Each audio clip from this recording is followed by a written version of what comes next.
नमस्कार दोस्तों, स्वागत है आपका हमारी एपीएस क्लासेस में। चैनल पर अगर आप नए हैं तो चैनल को सब्सक्राइब, शेयर, कमेंट और लाइक करना बिल्कुल ना भूलें। साथ ही घंटी का निशान आएगा, उसे अवश्य दबाएं जिससे कि हमारी अगली वीडियो सबसे पहले आप तक पहुंचे। चलिए दोस्तों, आगे बढ़ते हैं। आज बात करते हैं हम अलंकार पर।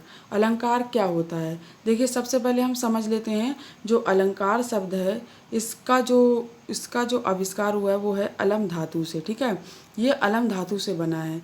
जो अलम है, अलम का अर्थ होता है आभूषण या फिर गहने। ठीक है, तो जिस प्रकार से हम सोने के गहने पहनते हैं अपने शरीर में तो हमारा शरीर की शोभा बढ़ जाती है। नाक में पहने तो नाक की शोभा बढ़ जाती है, कान में पहने तो कान की शोभा बढ़ जाती है।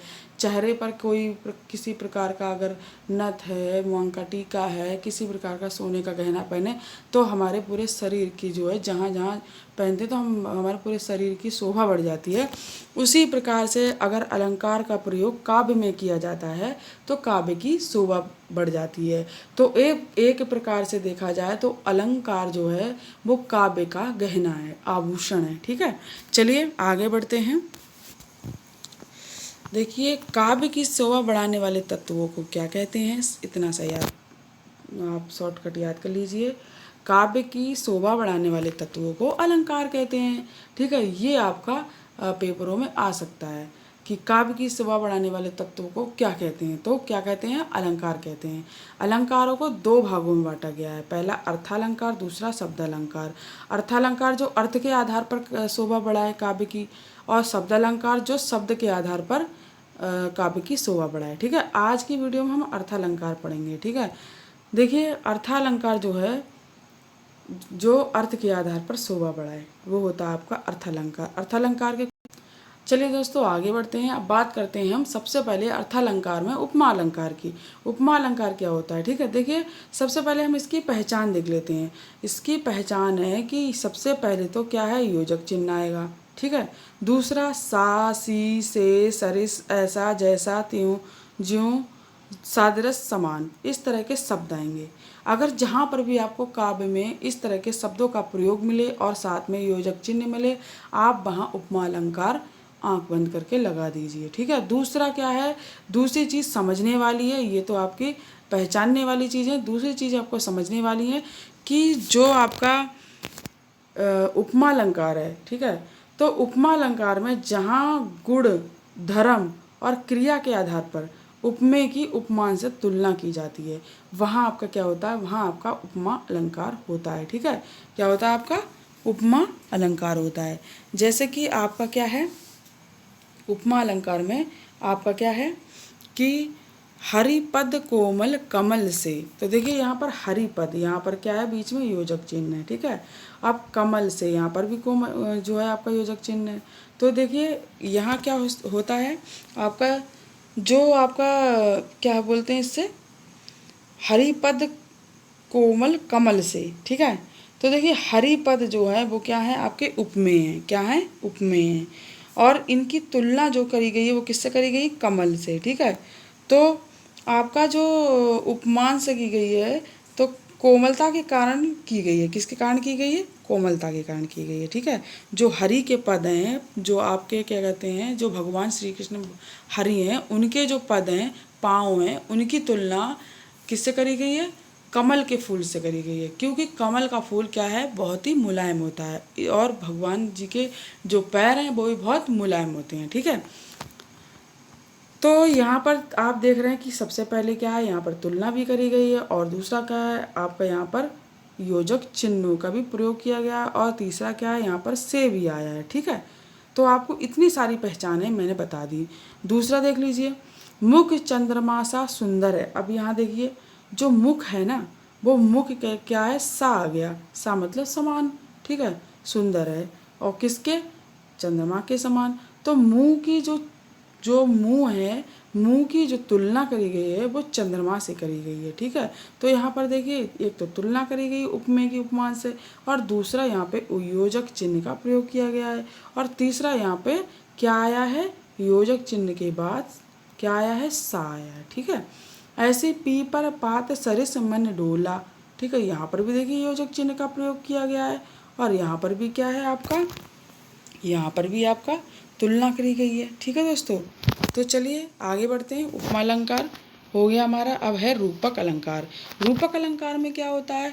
रूपक अलंकार बिल्कुल उसका मतलब जो है उपमा अलंकार से मिलता जुलता है, लेकिन थोड़ा सा उल्टा है। ठीक है, कैसे थोड़ा सा उल्टा है? जैसे कि हम उपमा अलंकार में किसी, जैसे उपमा अलंकार में उपमे की उपमान से हम तुलना करते हैं। ठीक है, कि मतलब जैसे क्या है, ये हम उसमें कह रहे हैं कि चंद्रमा सा मुख है, आपका जो मुंह है वो चंद्रमा सा है। अब रूपक में क्या है? रूपक में चंद्रमा को ही मुंह मान लिया गया, साऊ हट गया है। ठीक है, इसमें वास्तविक जो चीज़ है उसे मान लिया गया है। चलिए आइए इसे पढ़ लेते हैं। अब इसमें क्या है? इसमें है, इसमें सबसे पहले पहचान देखते हैं। देखिए इस उपमा अलंकार में क्या था? उपमा अलंकार में योजक चिन्ह था और साथ में सा, सी, से, सरिस इत्यादि शब्दों का प्रयोग भी था। लेकिन इसमें क्या है? इसमें सिर्फ आपका योजक चिन्ह आएगा। जहाँ पे सिर्फ योजक चिन्ह आए वहाँ, और सासी से ये इस तरह के शब्द ना आए, वहाँ आप रूपक अलंकार लगा दीजिए। ठीक है, देखिए और साथ में क्या है, कुछ ध्यान रखने वाली बातें हैं जी। इसमें क्या होता है? रूपक अलंकार में उपमेय में उपमान का आरोप लगा दिया जाता है। ठीक है, इस उसमें तुलना की जाती है और इसमें आरोप लगा दिया जाता है कि वो चीज़ वही है, ये चीज़ उसके समान नहीं, वो चीज़ वही है। जैसे कि मैया मैं तो चंद्र खिलौना ले हूँ, मतलब जो श्री कृष्ण भगवान है वो क्या कह रहे हैं यशोदा माँ से कि मैया मैं तो चंद्र खिलौना ले हूँ, मतलब मैं चंद्र ही खिलौना लूँगा। उन्होंने चंद्रमा देखा, उन्होंने कहा मुझे वही चाहिए, चंद्रमा ही चाहिए। वो चंद्रमा को खिलौना समझ रहे हैं और वो चंद्रमा को ही ले रहे हैं। अगर कहते चंद्रमा सा खिलौना चाहिए तो चंद्रमा के समान खिलौना हो जाता, वहाँ आपका क्या हो जाता? वहाँ आपका उपमा अलंकार हो जाता। लेकिन यहाँ पर क्या है? नहीं, चंद्र खिलौना ही चाहिए मुझे, बस वही चाहिए, चंद्रमा ही चाहिए, चंद्रमा ही तोड़ के लेके आओ मिली, मैं उससे ही खेलूँगा। ठीक है, तो यहाँ पर क्या होगा? यहाँ आपका रूपक अलंकार होगा। बस इतना सा अंतर है रूपक अलंकार में और आपके उपमा अलंकार में। ऐसे ही चलिए आगे बढ़ते हैं। अब है उत्प्रेक्षा अलंकार। उत्प्रेक्षा अलंकार क्या होता है? जहाँ उपमेय में उपमान की संभावना हो। ठीक है, जहाँ उपमेय में उपमान की क्या होती है? संभावना होती है। जहाँ पर भी संभावना दिखाई दे तो वहाँ आपका क्या होता है? उत्प्रेक्षा अलंकार होता है। उसमें कुछ इस तरह के शब्दों का प्रयोग होता है, जैसे मानो, मनु, मनहु, जानो, जनु, जनहु, त्यों, ज्यों, ज्यों, त्यों, त्यों। ठीक है, इत्यादि शब्दों का प्रयोग होता है। वहाँ पे आपका उत्प्रेक्षा अलंकार होता है और साथ में संभावना रहती है। ठीक है, चलिए आगे बढ़ते हैं। एग्जाम्पल देख लेते हैं। सोहत ओढ़े पीतुपट श्याम सलौने गात, मनो नीलमणि शैल पर आतपु परयो प्रभात। ठीक है, अब देखिए इसमें क्या है? इसमें देखिए मनो शब्द आ गया, मतलब क्या है? ये आपका उत्प्रेक्षा अलंकार है। चितवनी चारु भ्रकटति बरवांकी, तिलक देख साभा जनु चाकी। अब यहाँ पर जनु आ गया तो मतलब उत्प्रेक्षा अलंकार है। ऐसे ही धाये धाम काम सब त्यागी, मनहु रंक निधि लूटन लागी। अब यहाँ पर देखिए, यहाँ पे क्या है? मनहु आ गया तो उत्प्रेक्षा अलंकार है। ठीक है, अब आगे बढ़ते हैं। अब है हमारा अतिशयोक्ति अलंकार। अतिशयोक्ति अलंकार क्या होता है? देखिए किसी भी अतिशयोक्ति का अर्थ होता है किसी बात को बढ़ा चढ़ाकर करना। ठीक है, कहना, तो वो होती है आपकी अतिशयोक्ति। तो किसी बात को बढ़ा चढ़ाकर काव्य में की जाए। ठीक है, कोई बात को बढ़ा चढ़ाकर काव्य में उसका प्रयोग किया जाए तो वहाँ पर आपका क्या होता है? वहाँ आपका अतिशयोक्ति अलंकार होता है। ठीक है, अतिशयोक्ति अलंकार जैसे क्या है? लहरें व्योम चूमती उठती। ठीक है, लहरें व्योम चूमती उठती, तो इसमें क्या है? लहरें जो हैं व्योम मतलब आकाश को चूम रही है, तो ये अतिशयोक्ति है। लहरें कभी आकाश को चूम सकती क्या? लहरें जमीन में है। ठीक है, और आकाश इतना ऊपर है, तो क्या लहरें जो हैं समुद्र की लहरें या नदी की लहरें, क्या पानी की जो लहरें हैं वो क्या आकाश को चूम सकती हैं? ये अतिशयोक्ति हो गई। ठीक है, ऐसी बाधा था विदु को जिसने इन काली जंजीरों में, मणि वाले फड़ियों का मुख क्यों भरा हुआ है हीरों में। यहाँ भी अतिशयोक्ति लग रही है हमें। ठीक है, ऐसे ही हनुमान की पूछ में लगन न पाई आग, लंका से गिरी जल गई निश्चर भाग, गए निशाचरी भाग। ठीक है, अब इसमें क्या है? देखिए इसमें भी अतिशयोक्ति लग रही है कि हनुमान जी की पूंछ में आग लग गई, जिससे कि पूरी लंका जल के राख हो गई और इस वजह से सारे के सारे राक्षस भाग गए। तो ये भी अतिशयोक्ति है, ठीक है। तो जहाँ पे बढ़ा चढ़ाकर कोई बात करी जाए तो वहाँ पर क्या होता है, वहाँ अतिशयोक्ति अलंकार होता है, ठीक है। अब क्या है मानवीकरण अलंकार, ठीक है। मानवीकरण अलंकार क्या होता है, जहाँ जड़ वस्तुएं या प्रकृति पर मानवीय चेष्टाओं का आरोप किया जाए, वहाँ पर आपके जहाँ पर भी मानव की बात करी जाए, जहाँ मानव की एक्टिविटियों की बात करी जाए, मानव की चेष्टाओं की बात करी जाए, वहाँ आपका मानवीकरण अलंकार होता है, ठीक है। तो चलिए उदाहरण देख लेते हैं। फूल हंसे कलियां मुस्काएं, जगी वनस्पतियां अलसाएं, मुख धोती शीतल जल से, ठीक है। तो देखिए यहाँ पर क्या है, यहाँ फूलों का हंसना, कलियों का मुस्कुराना, वनस्पतियों का शीतल जल से मुंह धोना, ये सारी मानवीय चेष्टाएं हैं, ठीक है। इसलिए यहाँ पर क्या है, यहाँ आपका मानवीकरण अलंकार है, ठीक है दोस्तों। ऐसे ही आगे बढ़ते हैं। ऐसे ही है हमारा उल्लेख अलंकार, ठीक है। उल्लेख अलंकार का मतलब क्या होता है, देखिए विषयक भेद से एक वस्तु का अनेक प्रकार से वर्णन करना उल्लेख अलंकार कहलाता है, ठीक है। तो हम इसे देख लेते हैं उदाहरण से। उसके मुख को कोई कमल कोई चंद्रमा कहता है, ठीक है। अब क्या है, देखिए किसी भी चीज़ की का उल्लेख करना, किसी भी चीज़ का उल्लेख करना, वर्णन करना, एक ही चीज़ को मतलब अलग अलग तरीके से उल्लेख करना, वहाँ पर वर्णन करना, वहाँ पर आपका उल्लेख अलंकार होता है। तो कोई कह रहा है मुख को कि कमल है, कोई कह रहा है चंद्रमा है, तो यहाँ पर उल्लेख हो रहा है। जाकी रही भावना जैसी, प्रभु मूर्ति देखी तिन तैसी, देखई भूप कहाँ रणधीरा, मनहु वीर रस धरे रसी शरीरा, डरे कुटिल तरप प्रभु निहारी, मनहु भयानक मूर्ति भारी, ठीक है। तो यहाँ पर भी आप देख लीजिए, यहाँ पे भी उल्लेख हो रहा है।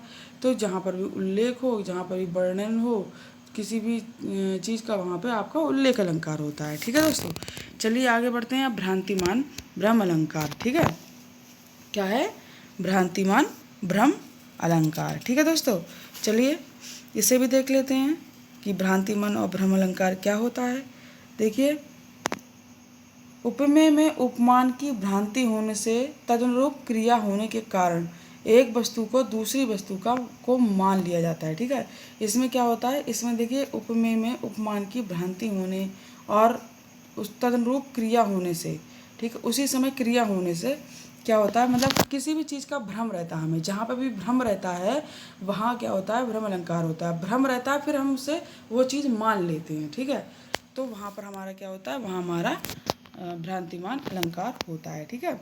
जैसे कि नाक का मोती अधर की कांति से, बीज दाड़िम का समझ कर भ्रांति से, देख कर सहसा हुआ सुख मौन है, सोचता है अन्य सुख यह कौन है, ठीक है।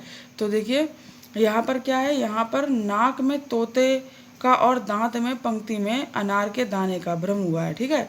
मतलब नाक में पता नहीं तोता है या पता नहीं दांत में अनार के दाने का भ्रम है, क्या है इसका, क्या हुआ है, इसका आपका भ्रम हो रहा है। तो यहाँ पर क्या है आपका, यहाँ पर आपका भ्रांतिमान अलंकार है, ठीक है दोस्तों। ऐसे ही है। अब है संदेह अलंकार। संदेह अलंकार क्या होता है, जहाँ उपमेय में उपमान का संदेह हो, ठीक है। देखिए भ्रम अलंकार में क्या होता है, भ्रम होता है, हमें भ्रम होता है कि ये ऐसी चीज़ है या नहीं है, ठीक है। और फिर हम उसे वो चीज़ मान लेते हैं अपने दिमाग से, कि जैसे मान लीजिए कोई कहीं पे एक रस्सी पड़ी हुई है और हमें लग रहा है वो रस्सी है कि क्या है, रस्सी है कि क्या है, सांप है, रस्सी है कि क्या है, लेकिन फिर बाद में हम उसे रस्सी मान लें या हम सांप मान लें, तो वो हमारा भ्रम होता है, ठीक है। ऐसे ही संदेह अलंकार में क्या होता है, संदेह अलंकार में संदेह होता है, ठीक है। तो भ्रम और संदेह में थोड़ा सा अंतर होता है। तो देखिए जैसे उदाहरण है, सारी बीच नारी है कि नारी बीच सारी है, सारी ही नारी है कि नारी की ही सारी है। अब यहाँ पे संदेह है कि सारी के बीच नारी है कि नारी के बीच सारी है, कि साड़ी की ही नारी है कि नारी की ही साड़ी है। यहाँ पे संदेह हो रहा है, पता नहीं साड़ी है, पता नहीं साड़ी के बीच में नारी है, पता नहीं नारी के बीच में साड़ी है, कि नारी ही है या साड़ी ही है, कुछ समझ में नहीं आ रहा, संदेह हो रहा है, ठीक है हमें वहाँ पे।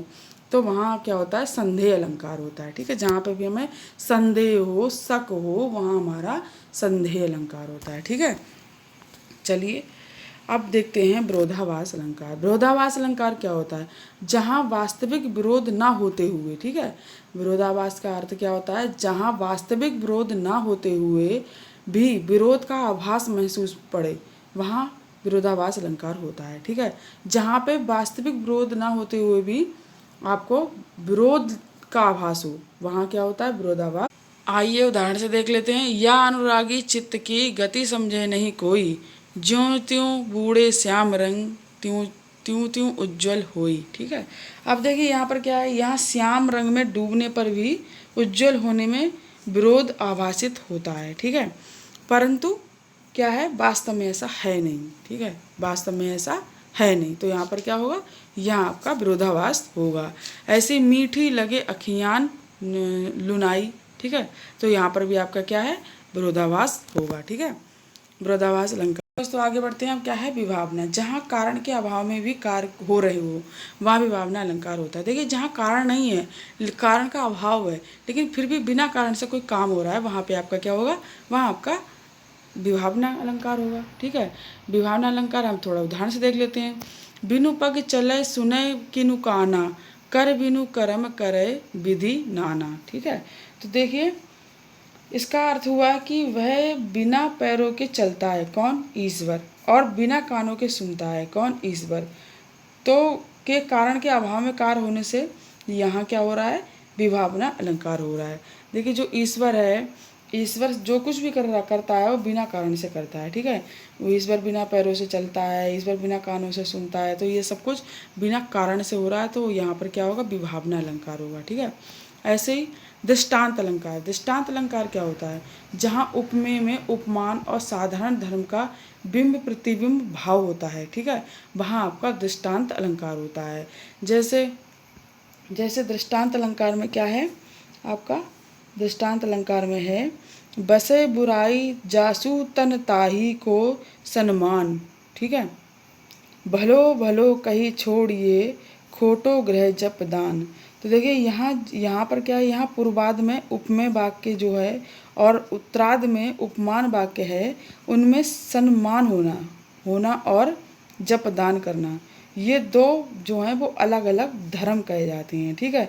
तो इन दोनों में बिंब प्रतिबिंब का भाव है, इसलिए ये क्या है, इसलिए ये आपका क्या होगा, ये आपका होगा दृष्टांत अलंकार, ठीक है दोस्तों। तो दोस्तों अर्थालंकार के वैसे तो बहुत सारे वेद हैं, लेकिन जो आपके लिए महत्वपूर्ण हैं, जो आपके लिए ज़्यादातर पूछे जाते हैं, कोशिश करी है मैंने कि वो सारे के सारे मैं टॉपिक पढ़ा सकूं, सारे बिंदु ले सकूं। मैंने ज़्यादा से ज़्यादा और महत्वपूर्ण बिंदु लिए हैं। तो दोस्तों अगर वीडियो समझ में आई हो या नहीं भी समझ में आई हो तो मुझे कमेंट्स बॉक्स में लिख के कमेंट्स कीजिएगा। मैं आपके कमेंट्स के अनुसार आगे और पढ़ाऊँगी, और मैं जो टॉपिक आपको समझ नहीं आया होगा उस टॉपिक की मैं दोबारा वीडियो बनाऊँगी, ठीक है दोस्तों। कल मिलेंगे अगले वीडियो के साथ, तब तक के लिए नमस्कार।